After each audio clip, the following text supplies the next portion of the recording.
Hi, my name is Dave D'Agostino, founder of One-on-One College Pathways. We've successfully helped over 1,300 young men and women and their families navigate the recruiting process over the last 5 years.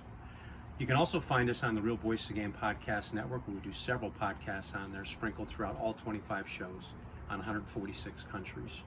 But back to our YouTube channel here. A great question was asked last week, and I'm sorry it took me a week to get with it, but we do one show a week. Are AAU coaches and skill trainers a necessary part of my child's development? It's a tough answer, because I believe there's a place for both. But right now in our basketball world, our baseball world, pick a sport, those two factions of the world are in abundance. There's way too much. So I think in moderation, those two niches have a place in our game. The problem is that there's such a little barrier for entry that it's hard for families to tell the difference anymore between who's for real and who's not. And I'll challenge you to take a look at a psychological theory called the Dunning-Kruger effect. I don't mean to go geek on you here, but it's a theory where people who are experts in the field should have the right to speak. But it also, if you swing on the other side of the pendulum, people who have absolutely no idea as to what they're doing in a particular field, whether it's skill training, AAU basketball, you pick a field, they feel like they have the same right to speak as much as the experts.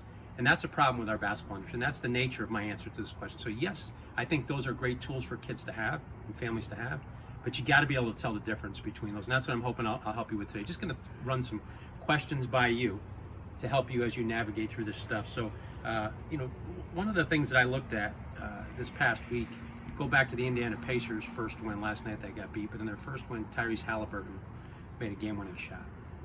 I counted 100 different skill trainer and AAU coaches that put videos out there in some manner or fashion trying to link themselves to that game-winning shot. Whether it was the special play that they taught their team, or somewhere they were in a gym with Halliburton when he was training when he was 14 years old, and they want to attach themselves to it and take credit for it, or they're breaking down the last play acting like there was some magnificent setup that they're breaking down and nobody else can do. And in reality, you get the ball to the special player's hands and he makes the special plays. It's plain and simple. But those were things that as you're watching and you're taking a look at potential people to put around your kids, that was just something way out there that I saw, that if I'm a parent looking at that, right away that crosses people off my list, because very few, if any, people had that kind of effect on Tyrese Halliburton. Certainly not 100 random people on social media. So one of the things I think you want to ask your skill trainer, your AAU coach, or just rhetorically, is that person addressing my child's learning and socialization patterns in the workouts, in their sessions, in their communications? Are those things being addressed, and how? If you can't answer those questions, that may be a great question to ask the person that's over your son or daughter that you're paying hundreds and hundreds of dollars for per hour to learn the expertise of basketball. Are my son or daughter's learning and socialization strategies being handled? Second, does he communicate or does he connect? Is he telling what he wants from your child, or is he communicating what he wants for your child? Those are subtle things that when you're listening to them coach and teach, you want to look out for. Whether it's in person, in writing, or on video right there. You want people that want something for your child. That's how they're talking to them. Pardon looking at my notes here.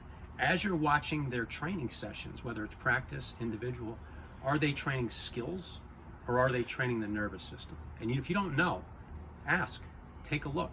If it's generic stuff you see on there, there are no magic drills, not at all. Some of the things you'll want to listen for: fingertips to brain. Those are things that are little cues right there that maybe they're addressing the nervous system. Next thing is, are they dealing with the language of excellence, or are they dealing with a localized language? And by that I mean, are they teaching how they were taught? Are they teaching in a cookie cutter approach? Are they teaching in a group setting where everybody's learning the same thing? Kind of like an assembly line. The language of excellence allows you to take a skill and attribute it to another skill, or take a certain thing like basketball and those things that you're learning in basketball, move it over to baseball, move it over to math. That's what we wish we had in our school systems with interconnected thematic learning. That's what you want with your AAU coaches and your skill trainers. So take a look. Are they teaching in a local language or the language of excellence? And if you don't know any of these terms and you can't get it from them, reach out to me. I'd be more than happy to sit and explain it in detail in person. Next thing for you, are they trying to clear the path for your child, or are they trying to build dependency? Are they trying to make you think like they're the only show in town, that you have to play for them to get to college? You have to go to them to develop this great skill because only they know how to do it.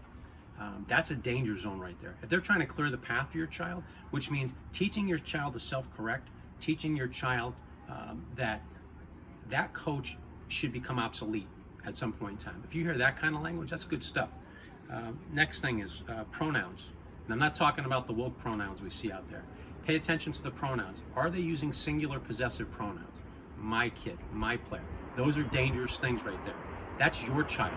The only person that can use singular possessive pronouns with your son is you and your wife, or your wife and your husband. That's it. Last couple things here now. Are they testing their senses? And I'm going to ask you, and you guys answer for yourselves. How many senses do you believe you have? Most people are going to say 5. So are they at least addressing those 5 senses throughout the course of the workouts and practices? Sounds a little crazy, but that's something you want to pay attention to. I'm going to give you something to take a look at. If you don't know the answers or can't find it, come reach out to me and I'll explain it to you. There's 15 senses, and you want to make sure the players are addressed on all 15 of those senses, not over the course of one workout, but over the course of the time with that particular trainer there. So hopefully those things helped you identify some things when you're looking at your situation individually, or what you've gone over your lifetime in sports, and maybe the direction you're trying to go now. Any questions on this stuff, don't hesitate to reach out. I'd be more than happy to spend time with any of you out there. Make sure you tune in always to our YouTube channel. You can find us all over social media as well. Keep track. All these kids are doing wonderful things out there, and their families as well. And also take a look at us on the Real Voice of the Game podcast network. Thank you.